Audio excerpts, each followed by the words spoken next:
Tikulandireni pano pa Nyasa VoiceBox wailesiyana pa YouTube pamene dziko la Malawi limapeza pa mawu ake polankhula pa nkhani za ndale kayendetsedwe ka dziko komanso kutsatidwa bwino kwa malamulo pamene pa chizungu timati politics, good governance and the rule of law.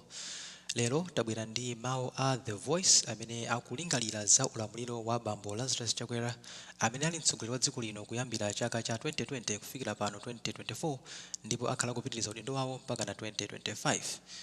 The Voice akulingalira kuti pa zaka 4 zimene olemekezeka a Chakwera akhala mboma ngati mtsogoleri wa dziko lino apangapo chani chooneka kwa Malawi kapena kuti chothandiza Malawi. Ndiye tikhale limodzi pamene tikumvera mfundo za The Voice kuti akambapo zotani pa ulamuliro wa Dr. Lazarus Chakwera umene wakhala uli mboma kuyambira chaka cha 2020 kufikira pano 2024.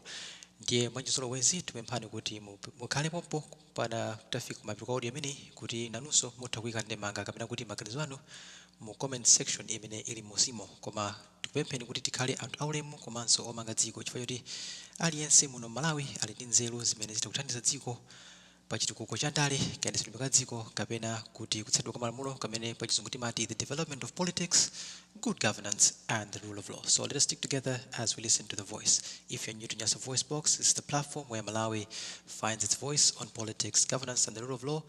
And please remember to subscribe and leave a comment in the comment section below. Thank you.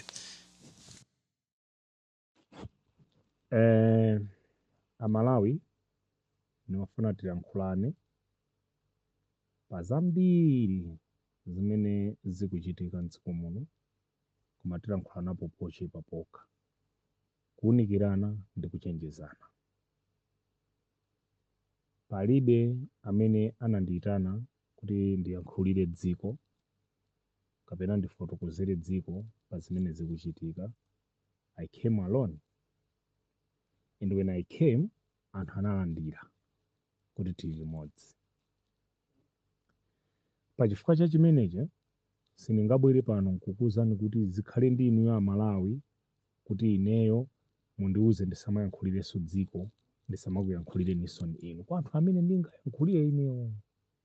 Ayi, ngati ndatopa ndipakire katundu wanga ndinyamuke ndizipita, chifukwa inu a Malawi simunandilembe ntchito komanso sindidakufunseni kuti ndibwere ndidzakuyankhulirani. I introduced myself to you, to the public. Ndi a Malawi anaona kuti tili limodzi tidzigwirira ntchito limodzi. Tsopano ngati lero ndasintha ineyo ndikupanga zina, ndi udindo wanu inu a Malawi kunditaya chifukwa simunandiyitane kuti ndibwere pa social media kapena ndibwere pa platform. There is no need kuti I should ask you a question kuti mufuna ndiyankhulirabe anthu kapena nditsitani. Ine sinabwerere pano business, nabwera kudzagwira ntchito kuti Malawi wathu akhale okomera tonse. Let me tell you something.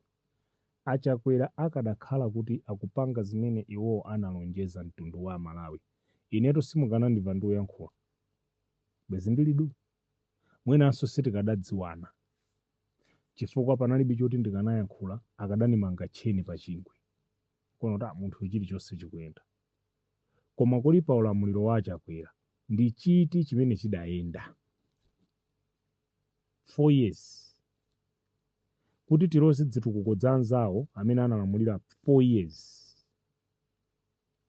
Teremu yawo yoyamba Achakwera akhoza omadzilirira okha kale.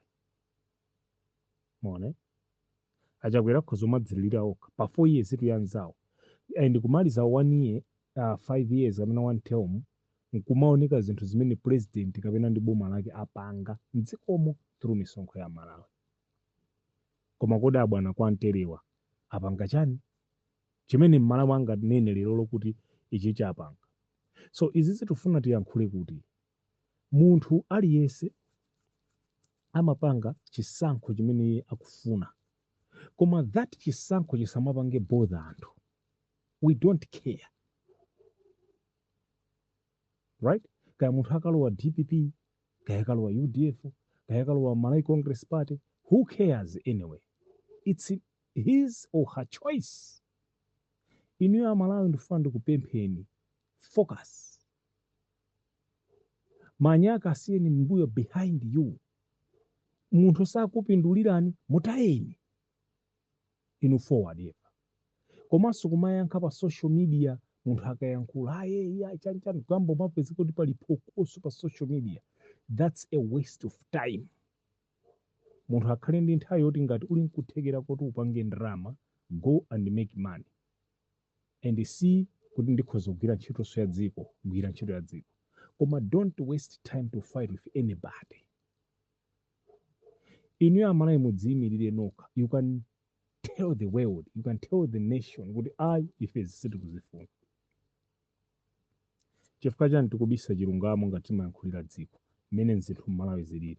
Ndinayankhula za last week kuti muona kwacha ayitsitsanso mwachinsisi mwachinunu zinthu sizinambe kukwera. Sugar sadakwere, lero sali 3000 sugar, ma 2.9 chakuti sugar. Mmene timakamba muja, koma anthu anzeru adaona kuti izi zikhoza kuchitika. Lero atipeza anthu achoti kuti zamba sokhala bwanji kuti pajatu tinakamba. Timapita kukasaka ndikuona. Nthawi zina timatha kukhala chete koma titaona osayankhula dala. Because that's who we are. Ife songoyankhula tu pakamwa kuti basi ino tikanguti mwakuti basi tayankhula. Tikanguti mwakuti basi. Ndikupemphera Amalawi, follow up Bakiri Muluzi TV. Those guys are genius. Zimene amayankhula Bakiri Muluzi TV Malawi muno ndi the facts, ndi true pa zimene zikuchitika mdziko munomo. Sayankhula chabodza those guys. That television siyankhula chabodza. TV manager chimene kukamba ndi ndani amene amadziwa kuti anthu 6 amwalira kopatula Bakiri Muluzi TV kunja kuno. Chifukwa mboma wa madziwa. Bakiri Muluzi TV nalili nkati momo kuona kodi zachitika izi. Lero sizabodza nangano ife amene timakuyankhulira ni ifeyo. Tinakuwuzani nkhani imene sitonse tamvera pa Bakiri Muluzi TV. Meti mamba kuigugula nkhani yangono ta share ndiona adi nkhani. So andale ngati achina Brown Mpinganjira, Oladi Musa, achina kaya ndandani sangati thandize ndima political prostitutes. Amati akalo amapita kumene kukununkhira. Kuteko MCP kamagwa mboma 2025. Kaya kutenga nda atupere Muluzi dziko, kaya kutenga nda profesa dziko, kaya kutenga ndi mbaku wako dziko, kaya kutenga kaya ndi abusa mbewe dziko. Muapezanso amene ajawo abweraso kwa mbewe, abweraso kwa atupere, abweraso kodi dziko lathu likati ndi anthu amene alinga tukuke. It is a high time that my MP ngati achina chambo akapume kuti akamathandiza achakwera kampeni koma iwo akhali kuti zawo zawavuta. Inuyo amangochi, anthu akumangochi achamba akupangirani chani except ukuberani fertilizer ndikumakugulitsiraniso. Apanga chani? Chaka chino tipakana zitosi. Pali pose pamene tikuona kuti pakufunika kuti tikepo chitosi, tikapo chitosi. We will not allow anybody kuti aposetse mtundu wa Malawi. Ineyo sopano ndipange vow sindilola. Ifa Malawi tikupanga zotheka. Mwaona tapanga press briefing post chedwa pompa. Mwina simukudziwa tinalife achinyamata. Tisachulane kwambiri maina koma tinalife achinyamata last week. Freedom Day for the poor people. Press briefing. Imene ina anatentheka nayo mimba. Amva nayo kuwawa kono kuti chifukwa chokuti zikutheka. Seri kudaliranso munthu. Seri napempheso munthu. Seri dapange zidatheka. Ndi palibe kuti koma auje. Ati koma auje. Koma auje. No. Inuyo. You can do it. Ndipo mungaseve dziko lanu. Achakwera samamva. Achakwera sangamve. Sizingatheke achakwera kumva. Chakwera ndi munthu amene afunika apite abwerere ku Assemblies of God azikabatiza wanthu. Asire ma politicians ayendetse dzikoli. Right? Asire ma politicians ayendetse dzikoli anthu andale amene amazidziwa ndale.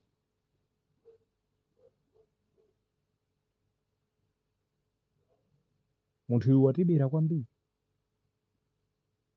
Watiwonongera dzikoli kwambiri. Walisambula dzikoli kwambiri. So it's about time in Malawi, don't cry for anybody. Just wake up, take your horse, take your whatever, panga knives, pitani kumunda, kapangeni zanu. Pitani ku business zanu, kapangeni zanu. Bwerani onani mmene dziko lanu likuyendera. Nthawi yovota ikakwana, akakhale pansi, alephera.